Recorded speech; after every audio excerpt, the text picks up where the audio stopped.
Oi, gente, tudo bem? Aqui é a professora Bruna Costa e hoje nós vamos falar sobre um tema muito importante. Hoje, que dia é? Dia 18 de maio. E nós, enquanto educadores, enquanto defensores da causa, nós não podemos deixar passar em branco, porque nós não estamos diretamente na sala de aula, como nós fazíamos as programações, mas nós podemos alertar usando a questão da mídia. Então, hoje, 18 de maio, é o dia do combate à exploração sexual infantil. Como é que nós podemos identificar? O que é que nós podemos fazer? Nós sabemos que em meio a essa pandemia toda, talvez os casos tenham aumentado bem mais, né? Talvez muitas crianças inocentes estejam passando por esse abuso de uma forma mais consistente, devido a não poderem sair de casa, devido à questão do isolamento e tudo mais. E a gente precisa estar atento, porque para a gente começar a falar, né, em 1973, uma criança de 8 anos ela foi raptada, estuprada e morta por vários adolescentes, né? E a partir daí se criou, né, esse momento do 18 de maio com a cor laranja, né, representando essa causa que precisa ser combatida por todos nós. E nós precisamos ficar atentos com relação de que forma que eu posso ajudar, de que forma que eu posso auxiliar. Porque nós sabemos que o abuso sexual acontece, na maioria dos casos, dentro de casa, não é isso? E o que a gente vai estar vendo nisso tudo? O abusador, como nós sabemos, ele não vem com nada escrito aqui na testa e ele também é livre de suspeitas. Por quê? Porque geralmente é alguém próximo, né? É alguém que está em casa, é alguém que nós confiamos, muitas vezes é um pai, muitas vezes é o padrasto, muitas vezes é um padrinho, muitas vezes é um primo, é um tio, é alguém que está dentro da nossa casa. Nós precisamos ficar atentos aos pequenos sinais, porque a vítima, ela sempre vai dar algum sinal. Porque se nós observarmos, o comportamento da criança vai mudar. E, infelizmente, quando a criança se abre, às vezes, para a mãe, tem mães que não acreditam, que acabam acreditando no parceiro, que acabam dizendo que é fantasia daquela criança, ou acabam dizendo que ela provocou e tantas outras coisas mais. Então, a maioria das vítimas, elas acabam se calando porque elas não têm em quem confiar. E quando ela tem coragem de contar, muitas vezes ela é tida como a pessoa que foi a responsável, né? E aquilo que ela escuta do abusador. O abusador sempre vai estar mostrando que se aconteceu foi porque ela quis, vai fazer com que ela se sinta uma pessoa nojenta, uma pessoa sem caráter, e vai fazer com que o psicológico dessa criança, né, tenha sérios problemas. O que a gente percebe? Que a maioria das vítimas, elas vão contar depois de adultas, quando elas conseguem, né? Então, isso é muito sério. Então, nós devemos ficar atentos para o comportamento diferente, né? Tem crianças que elas ficam mais agressivas, tem crianças que ficam mais depressivas, tem crianças que elas começam a ter um comportamento diferenciado, um comportamento diferente com relação à questão sexual, né? E a gente precisa estar atento a isso. Baixa autoestima, a criança não tem mais interesse pelas coisas que tinha antes, né? Ela se isola, quando ela encontra aquele adulto que abusou, o comportamento dela muda, né? Se ela é muito pequena, ela vai ter algumas coisas também no próprio corpinho que a gente precisa identificar. Então, o que é interessante? Que desde pequeno a gente possa estar mostrando para essa criança a importância de cuidar do corpo, a importância que esse corpo pertence a ela, que é um tesouro, né? Que é para ela. E que onde é que pode tocar e onde é que não pode. Quem é que pode, por mais que haja ameaças, que ela possa confiar em alguém. Então, essa criança ela precisa se sentir segura.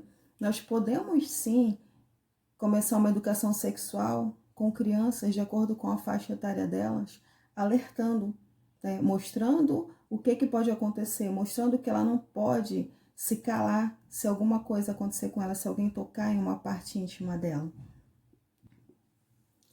Então, fique atento ao seu filho, fique atenta às situações que acontecem, desconfie das coisas. Né? Às vezes, em uma mesa de jantar pode estar acontecendo abuso, porque o abuso não é só quando acontece o ato em si, mas são palavras, são toques, são insinuações, são fotos, tem uma série de coisas que é conotado como abuso sexual.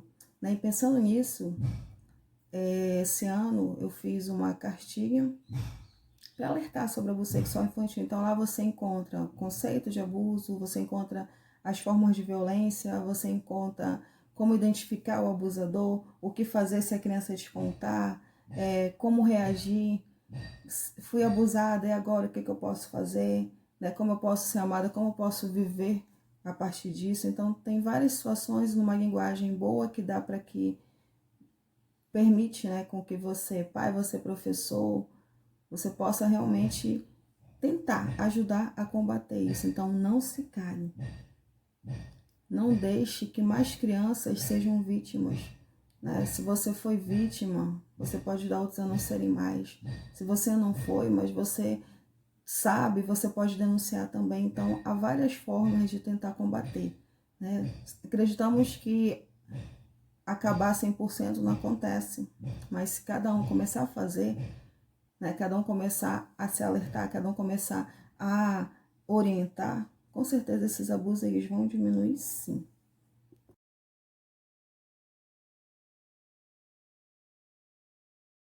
E eu quero terminar esse vídeo lendo um poema de uma ex-aluna minha, Priscila Santos, sobre esse tema. O título é Ela Nunca Esqueceu.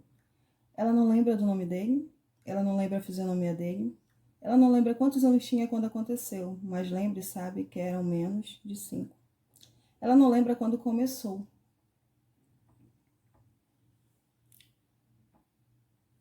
Mas o que ela queria mesmo era esquecer, e ela não consegue. Aquilo não fica no pensamento dela o dia todo, o mesmo todo dia. Às vezes à noite ela acorda e lembra da única coisa que realmente queria esquecer, e quando acontece, ela chora.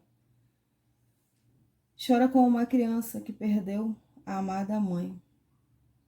Ela não é mais aquela garotinha, ela não tem mais medo, mas ainda assim ela chora. No silêncio da noite, tentando não acordar ninguém para não explicar sua comoção, ela chora. Essa é a única forma de acalmar a tempestade dentro dela. Ela está sempre sorrindo, divertida e jamais demonstra o que aconteceu. Ninguém tem a mínima ideia do que ela sente, nem mesmo ela sabe definir. Nunca foi levada a um psicólogo e somente com a fé em Deus e sua determinação ela superou o fato. Certo dia, quando chorava, sua mãe ouviu e no dia seguinte perguntou o que estava acontecendo. Se ela não estava feliz por estar morando com os pais, mãe e padrasto. Se eles não eram bons o suficiente para ela. Ela acredita que sua mãe esqueceu, achava que ela esqueceu. E ela disse que estava tudo bem. Não conseguiu falar daquilo com sua mãe e inventou uma desculpa qualquer. Porque sabia que se não dissesse nada à sua mãe, formularia inúmeras ideias e culparia em todos. Não é culpa da sua mãe, não é culpa dela. E se fosse preocupar alguém, seria seu pai biológico que abandonou ela quando tinha apenas 1 ano e 6 meses de idade. Abandonou o irmão com 3 anos e sua mãe. Ela não queria que eles vivessem um casamento ruim, mas ela e o irmão eram filhos e não esposa, e mesmo assim, se separando da mãe deles, eles continuavam sendo seus filhos, mas ele nunca se importou, nem ao menos saber se seus filhos ainda estavam vivos. Mas seu pai biológico e abandonador de filhos também não era culpado. Ele não mandou que fizesse aquilo com ela. Ele não podia culpar ninguém. Ela lembra que sua mãe passou a viver em uma união estável com outro homem. Sua mãe precisava daquilo. Era jovem, trabalhava muito e amava seus filhos. Mas precisava ter vida própria. Aquele cara não parecia um monstro. Parecia confiável, gentil e responsável, mas não era. Ela não lembra como começou. Ela não lembra qual idade tinha, só sabe que era menos de 5. E a gente vai vendo que essa história, ela pode ter sido a história de várias pessoas. Você pode ter vivido essa história, né? Então, algo tão importante na vida de alguém é roubado. E nunca mais terá, né? A inocência, os sonhos, né? Só alguém realmente que passou por uma situação dessa, realmente pode entender o que alguém que sofre um abuso pode passar. Fiquemos alerta, vamos ajudar, vamos combater, vamos tentar orientar as nossas crianças, vamos tentar levar mais orientação para aqueles que precisam. Tá? Ficamos por aqui e até o próximo vídeo sobre temas sociológicos.